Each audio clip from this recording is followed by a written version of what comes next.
ሰላም ክቡራት ተኸታተልቲ ሎም ድማ CSS ከመይ ጌርና ከም ንጥቀመሉ ወይ ድማ CSS ምስ HTML ና ከመይ ጌርና ከም ንተሓሕዞ ክንርኢና እቶም ሳብስክራይብ ዘይገበርኩም ሳብስክራይብ ብምግባር ቤተሰብ ኩኑ let's start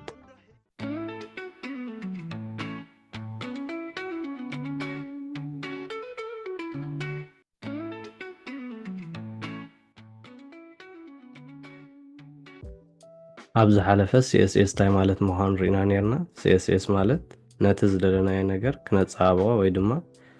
ብሓፈሻ መልክዕ ናይቲ ዌብሳይትና ብCSS ከም ዝስራሕ ርኢና ነርና ሕጂ ድማ ከመይ ጌርና ከም ንጥቀመሉ ክንርኢና ማለት እዩ ክንጅምር ከለና ፎልደር ስትራክቸር ወሳኒ ኢልና ነርና ስለዚ ኣነ HTML CSS ኢለ ብፎልደር ገይረም ኣለሁ ቀዳማይ ካልኣይ ዝገበርኩሉ ምክንያት CSS ካብ HTML ታ C በአልፋቤት ስለዝኸይድ C ስለተቀደም ካብ H CSS ብላዕሊ HTML ካብ ታሕቲ ክገብሮ ስለዚ ኣነ ቀዳማይ ካልኣይ ለፈላለየ ዘለኹ ማለት እዩ ስለዚ ኣብዚ ኣና CSS ኢናሎም ክንርኢ ኣብዚ ኸድና ሕጂ CSS ኢልና ያለና ዛ ፎልደር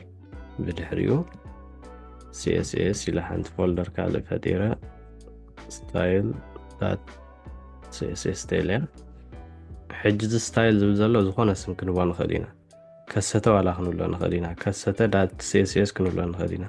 እዚ ከዓ በርሀ.html ገላ ክንብሎ ንኽእል ኢና ግን ድሕሪ ዳት ዘሎ ነገር ነቲ ፋይል ዝገልጽ ስለ ዝኾነ .html .css ኢልና ክንፈላለዩ ኣለና ቅድሚ ዳት ዝወሃብ ስም ግን ንሕና ዝመረጽናዮ ክኸውን ይኽእል እዩ ማለት እዩ ኦኬ ስለዚ ሕጂ ሓንቲ style.css ትብል ፋይል ፈጢርና ኣለና HTML ውን ስለ ዘድልየና ኣብዚ ኸድና ኣብዚ ውሽጢ እዚኣ ማለት እዩ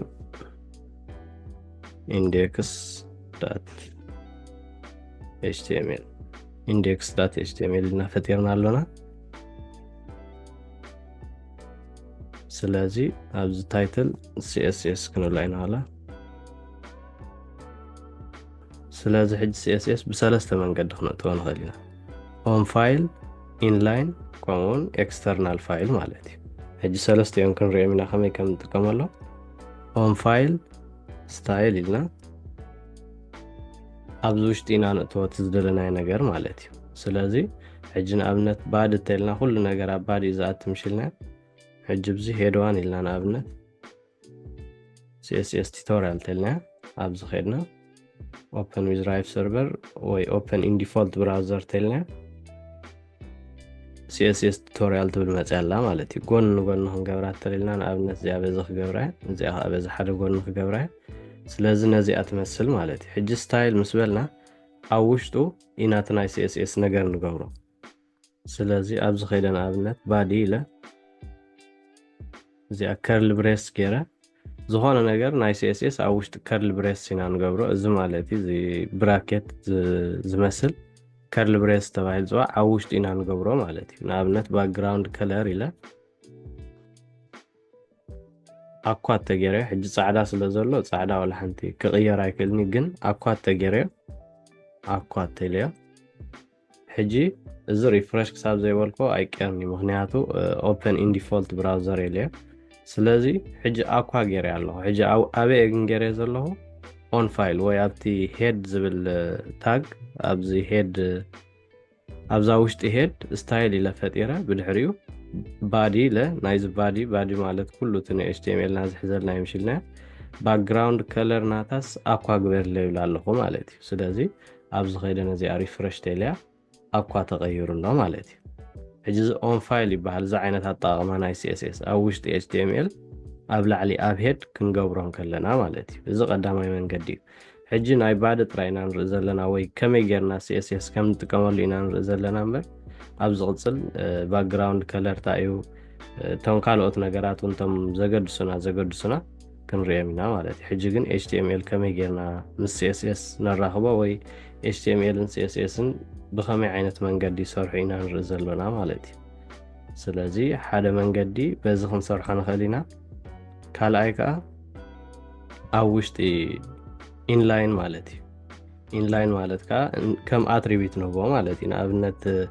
ስታይል ኢለ ባክግራውንድ ከለር ኣኳ ተይለያ ወይ ስታይል ኢለ ንኣብነት ካልእ ሕብሪ ተመሪፀ ኣብዚ ኸይደ ከም ዝተገይረ ንኣብነት حجي كالي حبري هبي اللهم مالتي إزقنا بي هون الله عبينا انترينا أبز بارز بزلو وي إن لاين أبتي مش أتريبيت مش أبت مجمر يعني تاك خفت كله إنا نقطوه ميلنا سلازي أو أتينا إلا نازي مالتي سلازي إزي أخا خيرنا انترينا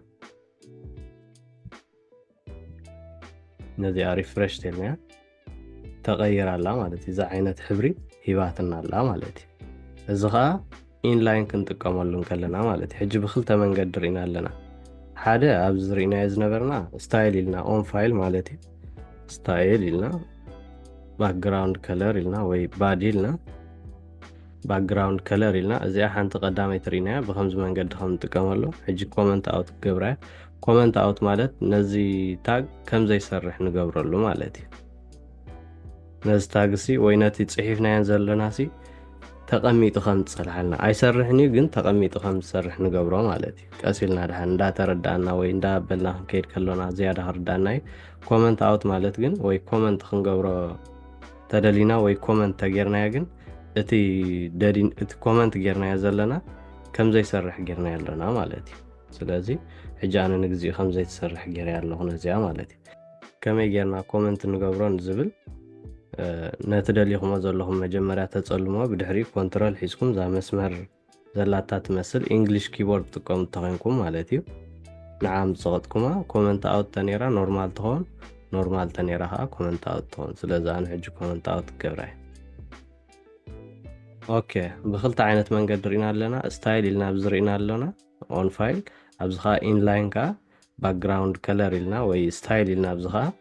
باك جراوند كلر لنا تزد لنا كلر هيمنا لنا وي نابنت بلو تلنا بلو تقبر لنا يا مالتي سلازي او خدنا هجي ريفرش تلنا زي بلو غيرات لنا لا مالتي سلازي بخلت عينت من قدرينا لنا إذا غلطيو عينت منقد جن ريكومند دايكونن وي بزح سبع يتقملني مخنياتو بزح سي اس اس اندا سرحنا كنكيدن كلنا بزح يخونا له مالتي نابنت ابزا بادي قال انت وسي خسي دا بزح خيدي مالتي بزوشتي سلازي اتتمرص انتاي ويتي دارغا كله ديفلوبرز تقملو قال فايل فتيرو خمزا فتيرنا يازلنا ستايل دات سي اس اس تبل قال فايل فتيرو نعا نابزي مس اتش تي ام ال تحيزو نتقامي مالتي سلازي نسخه خمينا نتقمل زبل كنرينا حج مجمريا ابزا ستايل دات سي اس اس تلزلا كله تناي سي اس اس ندليو ነገር ابزينا نصحفو مالتي حدا غزي ابز خنصحفو نخلينا ادلاي تخوينو مالتي وي كمزي انا ابنت حنت تخوينا ولا حنت بزح ነገር ስለዘي تبللنا زلا ابز خنصحفو نخلينا وي كالئ مخنياتات አሎ እንዳ ተጠቀምና አለሁን ከይድ ከሎና ህንሬና زياده وي حجن اشتي تنكف كنبلو CSS نت نابتاج زقربه يزوسد مالتي نابتاج مالت زي عباده تبل زلانا ابنت انسان تخوينا تاتاج لعلزا ستايل تبل زلا نزي يزمرص مخنياتو نسانا ناو زقربت زلا لعلزا ابزن تصحيفنا انا ابنت ابزنا ابنت حجي باديلنا باك جراوند كلر لنا زخونه زخون انتهيبنا مالتي زنا ابنت كورال زلزله انتهيبنا حجي اذا انت يخونالو حجي خاز تايخونالو كابزا بزيبنا يازلنا سي اس اس نلعلي ناو زقربه يزوسد مشلنا ازيا خبت فايل وصا يازلا سلازي خابا نلعلها نزي اي مرص مالتي سلازي قداميتي زقدم نزي ايو كابا دحري اخا خاليت خات مص زيا مالتي ازيا خبز فايل وصا زلا ግን دحر كلن تمص مالتي قالون ابز تحت እንዳ صحفنا كنكيدن كلنا ወይ ابز تحت خالوت نصحف تحلينا كاب تبلع زلخا نتب تحت يزمرص مغنياتو ابلع صحفنا ነገር ابز خمس غيرنا يزردونسو نحنا رسعنا خال انت غيرنا انا ابنت زباده تلدلا باك جراوند كلر ابزي كورال لنا يالنا اب تحت خال انت هيبنا قيروا له مالتي ወይ ድማ حسابو غيرو ወይ ተጣعيسሎ مالتي اللي اذا حسب مالتي ስለዚህ ابزها كاب لعل زلخا اب تحت نصحفو يزوسد مالتي ስለዚህ እዚያ ሕጂ ከመይ ጌርና ከምነተዋኻ ክንሪና اون فايلن ان لاين نرينا مالنا حج ترفنا ذا اكسترنال يا مالتي ازياها ابز حج باديلنا باك جراوند كلر كورال مشيلنا يالنا حج وخيرنا ريفرش تلنا ولا حدا ነገር ዝፍጠር ነገር የለም ريفرش ይብላለሁ ግን ولا حدا زفتر ነገር የለን ምክንያቱ ኣይተተሓሓዙን ዘሎ ወይ ኣበይ ከም ዘሎ እዚ ፋይል እዚ ሲ እዚ HTML እዚ ምስ ፋይል እዚ ኣይተራኸበን ዘሎ ወይ ኣበይ ከም ዘሎ ኣይተፋለጡን ዘሎ ስለዚ ንዖም ንምትሓዝ ድማ ኣብዚ ኸይድና ሊንክ ኢልና ኣበይ ከም ዘሎ ክንሕብሮ ክንክእል ኣለና ሕጂ ንኣብነት ክልቲአን ኣብዛ ውሽጢ CSS እየን ዘለዋ ኦኬ እዛ CSS ትብል ዘላ ኣነ ውሽጢ መሲላትን ነራ ግን ኣብ ደገ ፈጢራ እያ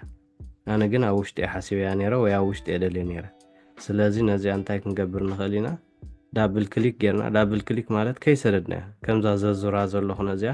እቲ ማውስ ስለ ዘይሰደድኩ ዘዝራ ዘለኹ ስለዚ ሓፋቢለ ናብዚኣ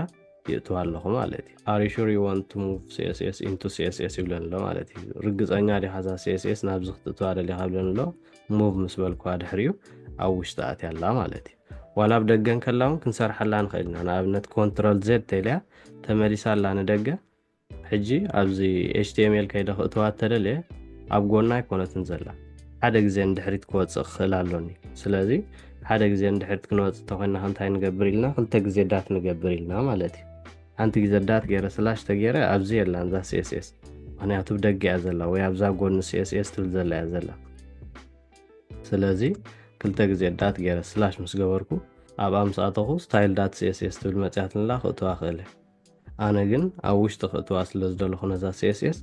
ሕጂ ነዚኣ ገዲፈ ኣብዚ ኸይደ ከምዚኣ ገይረ ኣዚረ ዳብል ክሊክ ገይረ ማለት እዩ ከይሰደድኩ ናብዚኣ ወሲደ ይእትዋ ድሕሪኡ እዚኣ ሙቭ ይብላ ማለት እዩ ሕጂ ኣትያትለያ ኣላ ድሕሪኡ ሕጂ ዳት ኢለ ስላሽ ምስ ገበርኩ ዛ CSS ኣብዚ መፅያላ ኢንተር ኢለ ካልኣይ ግዜ ኢንተር ምስ በልኳ ብድሕሪኡ እቲ ብዚ CSS ሂብናዮ ዘለና ኮራል ዝብል ሕብሪ ንሱ ኣብቲ ናትና ክመፅእ ማለት እዩ ሕጂ ሪፍሬሽ ምስ በልኳ ያ ነቲ ክመፀልና ዘይከኣለ ምክንያት እንታይ እዩ ምክንያቱ ኣብዚ ነቲ መጀመርያ ዘሎ ወይ ነቲ ናብ ጥቑኡ ዝቐረበ እዩ ዝወስድ ምሽልና እዚ ኣብ ብሉ ስለ ተቐርብ ናብኡ ንሳ ስለ ዘላ ክወስደልና ይክእልኒ ንኣብነት እዚ ኣብ ብሉ ጥፍየ ግን እዚ ኣብ ብሉ ጥፍየ ንኣብነት እዚኣ እንተኸፊተያ ከዓ ነዚኣ እዩ ክወስድ ምክንያቱ እዚኣ እያ ናብኡ ትቐርብ ስለዚ ኣብኡ ከይደ ሕጂ ሪፍሬሽ ተኢልያ ነዚኣ ወሲድሎ ማለት እዩ ምክንያቱ እዚኣ ስለ ናብኡ ትቐርብ ንዓ ኮመንት ኣውት ገይረ ሽዑ ከም ብሓድሽ ክስታይ ተገይረየ ግን ነዚኣ ኮመንት ኣውት ገይረ ከም ብሓድሽ ሪፍሬሽ ተኢልያ ሕጂ ግን ነታ ኮራል ትብል ወሲድለ ያሎ ማለት እዩ ስለዚ CSS ከምዚ ይሰርሕ ዝያዳ እንዳተጠቀምና ኣለኹም ከይድ ከሎና ጽቡቅ ገይሩ ክርዳእና እዩ ምክንያቱ ኩሉ ነገር ብምድጋም ስለ ዝኾነ ብሕፅር ዝበለ ግን CSS ነዝመስል ቶም ሳብስክራይብ ዘይገበርኩም ሳብስክራይብ ብምግባር ቤተሰብ ኩኑ ኣብ ዝቕፅል ቪድዮ ይራኸበልና ፒስ